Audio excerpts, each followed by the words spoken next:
Page 39 to end Maharajji's life history. Introduction.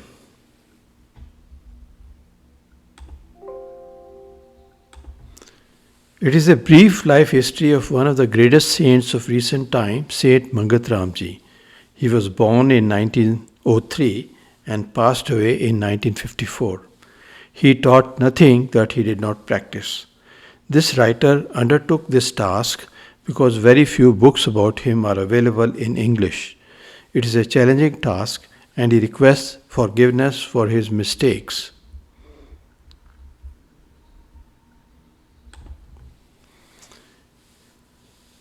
Page 39, Chapter 15, The Physical Suffering.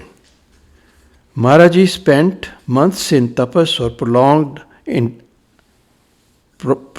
uninterrupted meditation every year.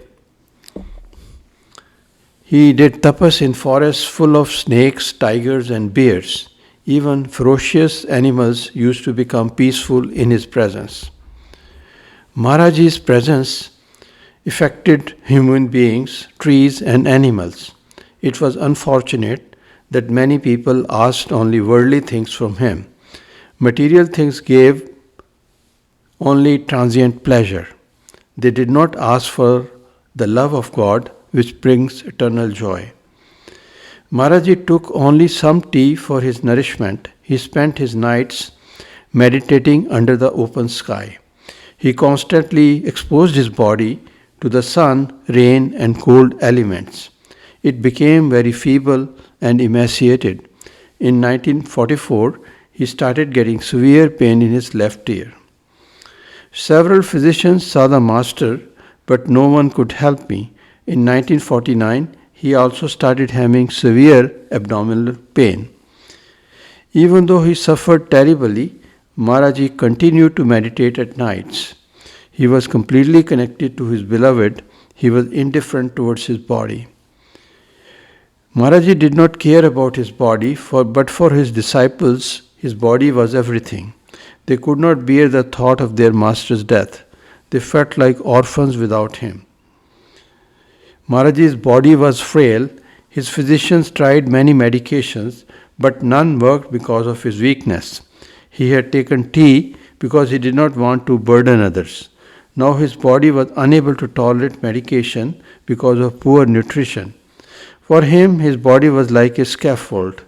Once he built the home of obtaining God, the scaffold became useless. As the master's body was very diseased, he did not see any purpose in preserving it. But his body was everything to his disciples. He continued to live for the sake of his disciples. Maharaji said that people ignore saints during their lifetime. Only a few disciples followed Christ when he was living. After a saint is gone, people read his books. Many disciples had become manmukh or followers of their wayward minds. They had started taking alcohol, tobacco, and non-vegetarian food. The master was unhappy because many followers were wasting their lives. It was hard to say why Maharaji became ill. Was he paying back some karma from his past life? Was he suffering from the sins of disciple? Was he teaching devotees how to deal with the suffering? Many followers believed that he had the power to cure his illness, but he chose to suffer to obey God's will. The wayward disciples who disobeyed the master asked for his forgiveness. They promised they would lead better lives. Bhagatji was very disturbed because of the possibility of the master's death. Maharaji advised him to meditate more. He said that the world is like a tavern where travelers only meet one another for a short time. Even sages and seers have to leave it one day. In February 1950, Maharaji decided to go to Hathini Kund on the bank of river Yamuna. He stopped all the treatment given by doctors. He said that the disciples had done enough for his sick body. He left everything in God's hands. God would protect his body if he wanted to serve if he wanted to if he wanted to serve people more. Otherwise, Maharaji would sacrifice his body in the river Yamuna. The disciples thought that the end of the master's life was very near and they would never see him again. There was a bungalow in Hathni Kund. English officers stayed there for hunting. Maharaji could have stayed in the bungalow, but he chose to stay in the servants' quarters. He was an ascetic and did not want luxurious life. Some suggested Hatha Yoga or yoga involving various physical exercises to Maharaji, but the master's body was very weak and Hatha Yoga failed to work. His health continued to deteriorate. He decided to give up his life. Maharaji said that although various saints look different outwardly, they have similar inner qualities of humility, kindness, detachment, and selfless action. Their bodies are different, like different electric bulbs. An electric bulb may be red, green, or yellow, but the same electricity passes through each bulb. All true saints say the same thing, but their followers make many sects and religions out of it and fight among themselves. Whenever spirituality declines, mere rituals and superstitions replace true religion. At such time, the light of knowledge vanishes and God sends a saint to help the suffering humanity. One day Maharaji said that the river Yamuna had declined to accept his body. His health started improving and his disciples were thrilled. God had heard their prayers and the master would be with them for more years.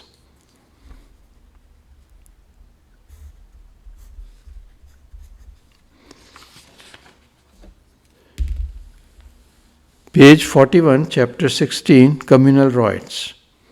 English rulers used the policy of divide and rule in India. Hindus and Muslims became very fanatic in 1946. Maharaji tried very hard to remove this bigotry. Some of the disciples had also become intolerant Hindus. Maharaji advised them to avoid prejudice and to love people of different religions. In March 1947, the master was staying in a devotee's house in the city of Lahore. Communal riots started in the city at that time. People were using knives and guns to kill one another. Even though communal riots had started, the master went outside the home of his host in the early morning. He had given an appointment to a follower for initiation. Muslim mobs were roaming the streets with axes and swords. Somehow they did not attack him due to grace of God. Flames of communal hatred erupted in other cities of Punjab also. Lahore was predominantly a Muslim city. The master decided to leave Lahore on March 8, 1947. The city's railway station was full of people, but everyone was quiet. Because of the vast crowd, it was tough to get a ticket. With great difficulty, 2 first-class tickets were obtained. The train reached the city of Jhelum. A disciple entered the train and persuaded the master to get down from the train. The next station of Rawalpindi was burning in flames. Maharaji was still determining where to go from city of Jhelum. They boarded a train at Bhagaji's request to reach the city of Jammu. Fortunately, the city of Jammu was still peaceful at that time. Maharaji said that a hard time tests our faith. Only faith can give peace of mind during such time. Several disciples were killed or lost their relatives during the riots. The master gave peace to the suffering people. Once during a satsang, the master said that God punished human beings because they lost their ethical values. They behaved like animals. They forgot that God dwelled in others and slaughtered one another. A Hindu king ruled the state of Jammu and Kashmir during those days. British India had been divided and he was trying to stay independent. The king was troubled because Pakistan had attacked his kingdom. He wanted to see Maharaji. Maharaji agreed to meet him on the condition that he would not give any gift to the master and everyone would sit on a clean sheet on the floor. The king felt much peace in the master's presence. Maharaji said that the people became destructive because they were very selfish and too attached to their bodies. Due to lack of spirituality, they had excessive greed, anger, envy, pride, and lust. They had too many desires and they constantly lied and cheated. Nowadays, people think the countries producing many material goods are advanced countries. According to Maharaji, only those countries are genuinely developed that offer an environment encouraging spiritual growth. Too much of materialism without emphasis on spirituality leads to the destruction of a nation. India became independent in 1947. The leaders of the country were dazzled by Western technology. They did not follow the advice of Mahatma Gandhi. Maharaji warned that scientific progress without spirituality would lead to the ruin of India. Capitalism and communism both encourage materialism. Materialism leads to excessive desires and hostility towards others. People should decrease their desires. Chapter 17, page 43, The Shepherd of the Lost Sheep.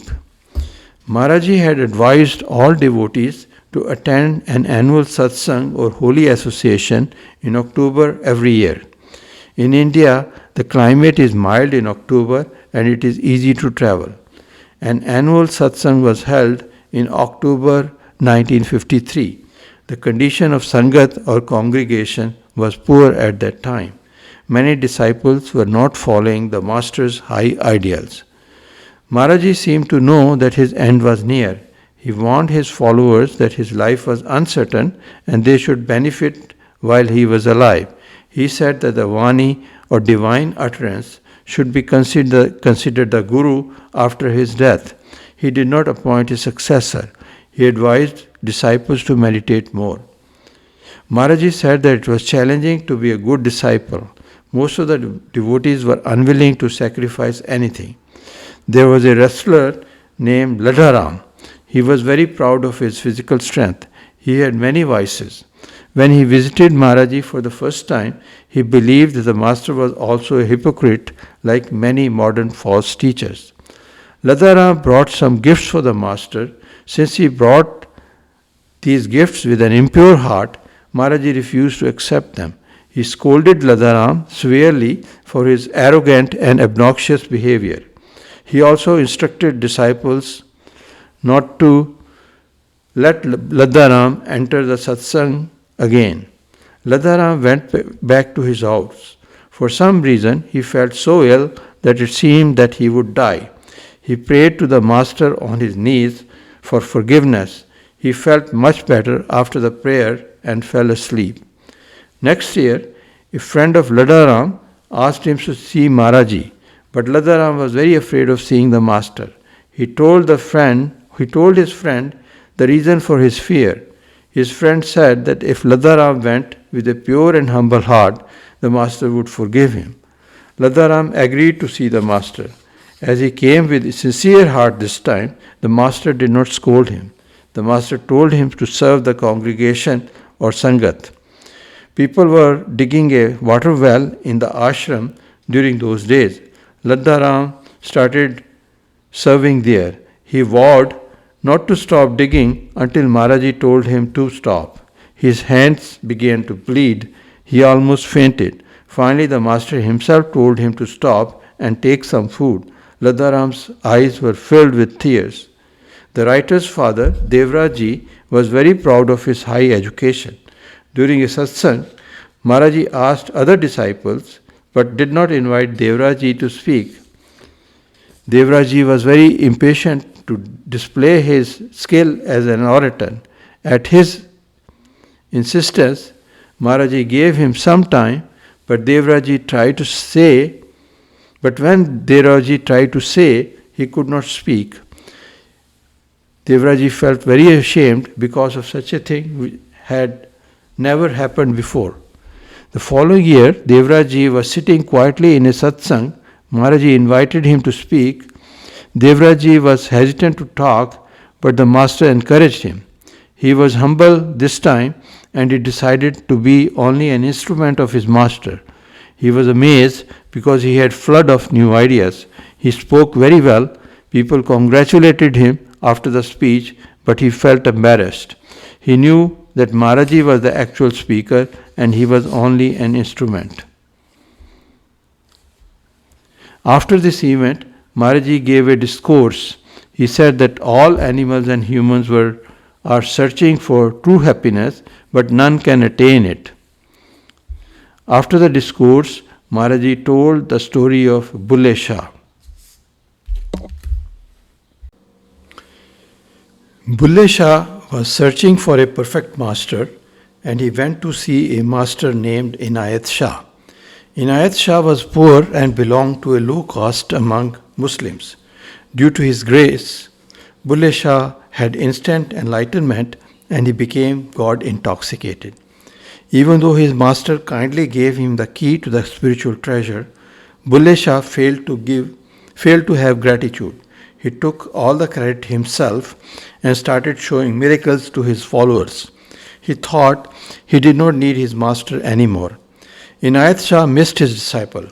As Bullesha failed to show up, he went to see his disciple himself. In his vanity, Bullesha failed to show proper respect to his master. The master was displeased. He took away all of Bullesha's spiritual powers. Bullesha then realized that he was a beggar without his master's grace. Bullesha was so ashamed that he dared not to go to his master. Ultimately, he went to a woman dancer. Even though he was a high caste Muslim, he served her like a servant for a long time. He requested her to teach him dancing. She was going to dance at a festival attended by Bullesha's master. He asked her to allow him to dance too. On the festival day, Bullesha dressed like a woman and danced before his master. Inayat Shah realized that it was Bulle who was dancing and begging for his mercy. He forgave Bulle and embraced him. Maharaji's disciple wanted to realize God but were unwilling to sacrifice for it. A guru is like a loving parent. He loves the disciples, but sometimes he is harsh. This harshness is also good for the followers. During his last years, Maharaji did not wish to visit any places, but people insisted. After numerous requests, he visited Punjab in November 1953. Bhagatji went to see his sister before the visit. Even though Bhagatji had served so much, he still could not control his wayward mind sometimes. He could not resist the powerful spell of Maya or the illusion of the phenomenal universe. Bhagatji visited his sister and brother-in-law, who often advised him to leave Maharaji and follow a worldly life. Even though Bhagatji had renounced the word earlier, he had second thoughts about it. For spiritual progress, service and meditation must go hand in hand. Even though Bhagatji served much, he did not meditate enough. Bhagatji was unable to discipline himself enough to meditate regularly. The master asked him to follow a program. Bhagatji followed it, but expressed his inability to pursue it after some time. Maharaji said that in a few months, Bhagatji would be free to do whatever he liked. He hinted that his end was near, but no one, including Bhagatji, caught the hint.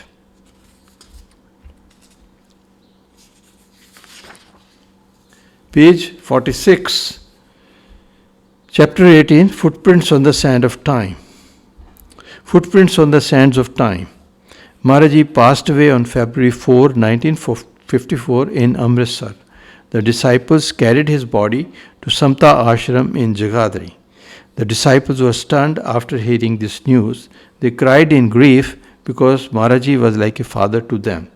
The master had suddenly fallen very sick in Amritsar. A doctor was consulted, but Maharaji expired in the night.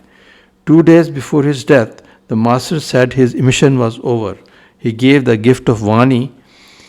He gave the gift of the Vani, or divine utterance to the word. Humanity is suffering. People can find their cure in the Vani. A big crowd of people gathered to mourn the Master's death. The disciples placed his body on a funeral pyre in Jagadri ashram. They collected his bones after the cremation. The devotees decided to submerge Maharaji's ashes in Yamuna river in the town of Hathni Kund. This town was 26 miles away from the city of Jagadri. 12 disciples walked this distance on foot, carrying his ashes. They submerged the ashes in the river. There's a poem in English, "Lives of great men all remind us we can make our lives sublime and departing leave behind us footprints on the sand of time." Footprints that perhaps another sailing over life's solemn main, a fallen and shipwrecked brother, seeing shall take heart again. Henry Wadsworth Longfellow. I bow to the image of Maharaji's footprints again and again.